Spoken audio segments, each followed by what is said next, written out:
We hate a government plan, but we love Medicare, and we're going to attack you because you're not preserving Medicare enough. That's not fair. And it doesn't add up. And I think the American people will see that. But having said that, the ideal solution, at least in my opinion, is have both. Have a public plan and let it compete with the private plan. Try, and Jay Rockefeller does this and I do this, to make it, we have somewhat different interpretations, to make the playing field level. In the House, for instance, I think they tie it to Medicare for good. Try to make it level and see which one prevails. The public option in both cases will not get constant infusions of government money. That's where the argument is that it might go to single payer. If it kept getting more government money every time it lost money, sure, they could set rates at 50%. But Orrin Hatch is right. We can't afford that. So they get one infusion to get set up, and then with their different model, no profits, not too much marketing, but having the same basic rules that they face, they go after the market and provide the competition we have here. The CBO scores Rockefeller savings at $50 billion. I would bet that's conservative. I'll bet it's more, but CBO is conservative, and we live with that in every way. My plan, similar ones to it, have a little less savings, but still significant savings. So we're giving people choice, we're saving the government money, and we're not being ideological that says absolutely no public plan or absolutely no private plan.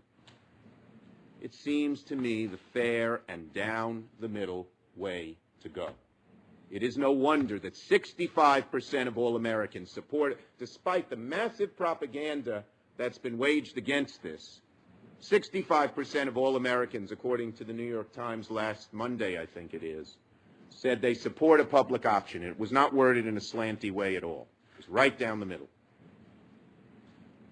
65%, so maybe it's 75 in New York, but my guess is if it's 65 in America, it's a majority in every state. So what's holding us back? The system isn't working. We certainly want to put some rules and regulations on insurance, and we're doing that in the bill, and I support them. But it may not be the ideal. It isn't the ideal.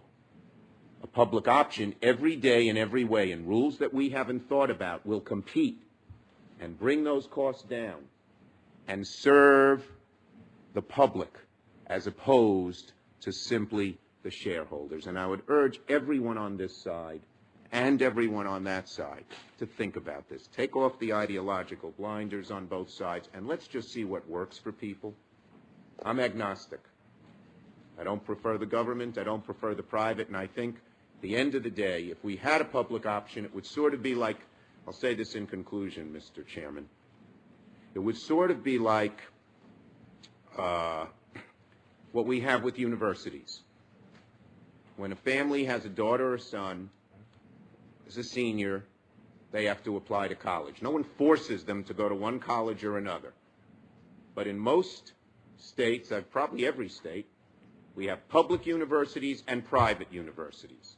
Public university is government funded, the private university is privately funded. And each family has a choice.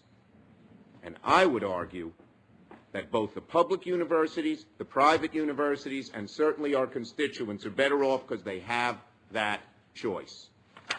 Why don't we do the same for the area, the only area where costs are going up even more, and that is health care.